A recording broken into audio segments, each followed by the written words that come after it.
जय हिंद मेरे भाई, स्वागत है आपका अपने YouTube चैनल प्ले स्टडी पर। तो मेरे भाई आज की इस वीडियो में आप सभी को बताऊंगा कि बोर्ड परीक्षा में आपको तुलसीदास जी का जीवन परिचय कैसे लिखना होगा। मेरे भाई आपको पता होगा हर साल बोर्ड परीक्षा में जीवन परिचय पूछा जाता है 5 नंबर का।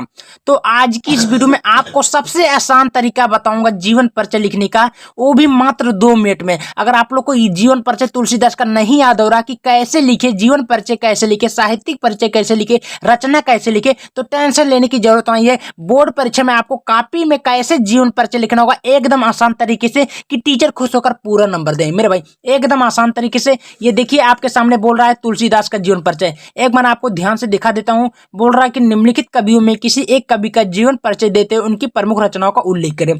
तो बोर्ड एग्जाम में मान लीजिए पेपर है, देखिए आप मैं दिखा रहा हूँ बोर्ड परीक्षा का पेपर 2026 का, ठीक ना। और एग्जाम में ऐसे पूछता है जीवन परिचय, तो आपको बोर्ड एग्जाम में कॉपी कैसे लिखना होगा। तो मेरे भाई मैं गारंटी लेता हूं, जैसे अगर मैं बताऊंगा बोर्ड एग्जाम में जीवन परिचय ऐसे लिख देते हो, सबसे आसान तरीका वो भी ट्रिक के माध्यम से सिखाएंगे मात्र 2 मिनट में कि याद भी हो जाए और ऐसे लिखो कि टीचर खुश होकर पूरा नंबर दे दे। जैसे 5 नंबर आता है ना, तो बहुत स्टूडेंट होते हैं लिख नहीं पाते हैं, उनका 3 नंबर आता है, 4 नंबर आता है, 1 नंबर काट लिया जाता है, 2 नंबर 3 नंबर। तो आपको कैसे लिखना होगा कि पांचों में पांचों नंबर मिले, ठीक है। 5 नंबर अगर लेना होगा तो मेरे भाई कुछ नियम को फॉलो करना होगा। कौन कौन तरीका है आपको इस वीडियो में बताऊंगा। उससे पहले अगर मेरे चैनल पे नए, चैनल को सब्सक्राइब कर लेंगे, वीडियो को लाइक कर लेंगे। तो यहाँ पर देखिए प्रश्नोत्तर संख्या कहवा है छठवा का खा है। तो आपको कुछ करना नहीं है। सबसे पहले यहाँ 26वां ना 26 का, हाँ। तो आपको जब 26 है मतलब जिस पेपर में जिस प्रकार होगा उसी प्रकार करिएगा। तो सबसे पहले आपको काले पेन से लिखना होगा प्रश्नोत्तर संख्या 26, ठीक है। या का जिस प्रकार होगा 25वां का खा है इस प्रकार कर दीजिएगा। काले पेन से लिखिएगा तुलसीदास। अब आपको यहाँ पर ध्यान से देखिए, लिखते समय किस किस बातों को ध्यान देना होगा। मेरे भाई आपको तरीका पता होना चाहिए जीवन परिचय लिखने का। अब यहाँ आपका पेपर ऐसे बोर्ड एग्जाम में ये कॉपी मिलेगा, अंडरलाइन कर दीजिएगा, हमने किया है देखिए। अब आपको करना क्या, कुछ करना है। सबसे पहले यहाँ पर आपको मैंने अभी बताया कि ट्रिक किससे फॉलो करना होगा, ट्रिक से देखना होगा। ये ट्रिक आपका यही है। और ट्रिक कौन कौन सा चलिए बता देता हूँ। सबसे पहले आपको जन्म पता होना चाहिए, जन्म कब हुआ था। तो जन्म आपको पता होगा 1532 ईस्वी में हुआ था, ठीक है।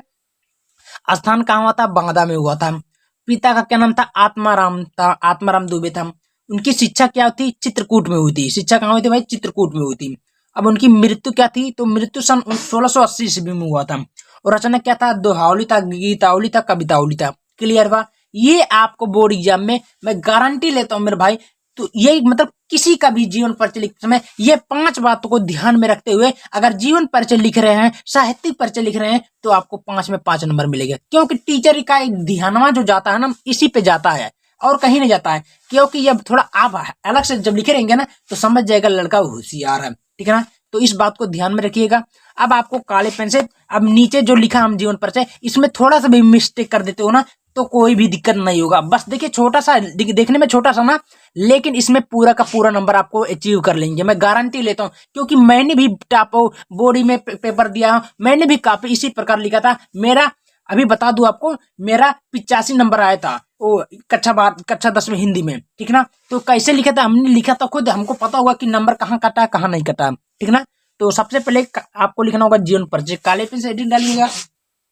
लिखना होगा कि गोस्वामी तुलसीदास जी का जन्म सन 1532 ईस्वी में। आपको यहीं पर ध्यान में रखिए होंगे, क्योंकि इसको जो हेडिंग हम बता रहे हैं उसको काले पेन से करिएगा मेरे भाई, मैं गारंटी लेता हूँ एक वो नंबर नहीं कटी। तो यहाँ पर 1532 ईस्वी में बादा गाँव था, बादा का राजापुर, इसको काले पेन से करियो कि गाँव में हुआ था। इनके बचपन का नाम राम बोला था। भाई कोई पूछेगा तुलसीदास जी का बचपन का क्या नाम था, तो बता दो कि राम बोला था। पिता का नाम क्या था, आत्माराम दुबे था। माता का नाम क्या था, हुलसी देवी था। इसको काले पेन से इसको देखिए, जो हेडिंग है कि जब कॉपी चेक कर एग्जाम है तो उसका ध्यान जो जाए इसी पे जाए, ठीक है ना। हुलसी देवी था। कुछ विद्वान इनका जन्म स्थान एटा जिले को मानते हैं। मतलब कुछ ऐसे विद्वान हैं जो अभी मतलब क्लियर नहीं है, इनके जन्म में कुछ कुछ मतभेद भी है कि इनका जो जन्म हुआ था, बहुत लोग मानते हैं कि एटा जिले में हुआ था। फिर इनके माता पिता इन्हें बचपन में त्याग ही दिए थे, यानी कि तुलसीदास के मम्मी पापा इन्हें बचपन में ही त्याग दिए थे, ठीक है, छोड़ दिए थे। इनका जीवन अनेक कठिनाइयों के बीच गुजरा था। इनका जो जीवन था अनेक प्रकार के परेशानियों में व्यतीत हुआ, गुजरा था, ये तो आपको पता होगा, ठीक है भाई। सबको पता होगा जो काम सही से नहीं करेगा उसका जीवन आने का, भाई पढ़ाई लिखाई नहीं करबो तो ऐसे होगा। लेकिन वो तो पढ़ाई लिखाई भी करते थे, क्यों हुआ उनके साथ ऐसा? आप कमेंट भी कर सकते हो, पूछो क्वेश्चन, ठीक है। फिर आपके सामने फिर नीचे लिखना होगा साहित्यिक परिचय, हेडिंग डाल के लिखना होगा। इसमें कैसे लिखना होगा चलिए उसको बता देता हूँ। लिखना कि गोस्वामी तुलसीदास हिंदी के सर्वश्रेष्ठ कवि माने जाते हैं, हिंदी के सर्वश्रेष्ठ कवि माने जाते हैं। फिर आपको लिखना होगा इनकी रचना क्या था, निम्न है। इनकी रचना क्या था, निम्न इस प्रकार है। दोहावली है, गीतावली है, कवितावली है, जो मैंने बताया हूँ। फिर आदि लिखना। फिर इनकी मृत्यु कब हुई थी, तो 1680 में हुआ था। इसमें काव कठिन तुम्हें लागत है, काव समझ में नहीं आओ तो पहले बताओ। बहुत आसान तरीका है मेरे भाई, ऐसे लिखो, एक नंबर नहीं कटने दूंगा, मैं गारंटी लेता हूँ इस बात का। गारंटी क्यों लेता हूँ, क्योंकि मैं खुद एक टीचर हूँ सोशल मीडिया का, और मैं ऑफलाइन ऑनलाइन क्लास भी चलाता हूँ बच्चों को, और मैं बोर्ड का कॉपी भी देखा हूँ कि किस प्रकार किस पे नंबर ज्यादा मिलता है, ठीक ना। तो ये होता तरीका, ठीक है ना। तो ऐसे लिखो, आपको अच्छा नंबर जरूर मिलेगा। और वीडियो पसंद आती है तो वीडियो को शेयर सब्सक्राइब जरूर करें। और सभी आपको जयशंकर प्रसाद का, आचार्य रामचंद्र शुक्ल का, सूरदास का जीवन परिचय चाहिए तो कमेंट बॉक्स जरूर करिएगा, ऑल टू ऑल सबको मिल जाएगा। धन्यवाद।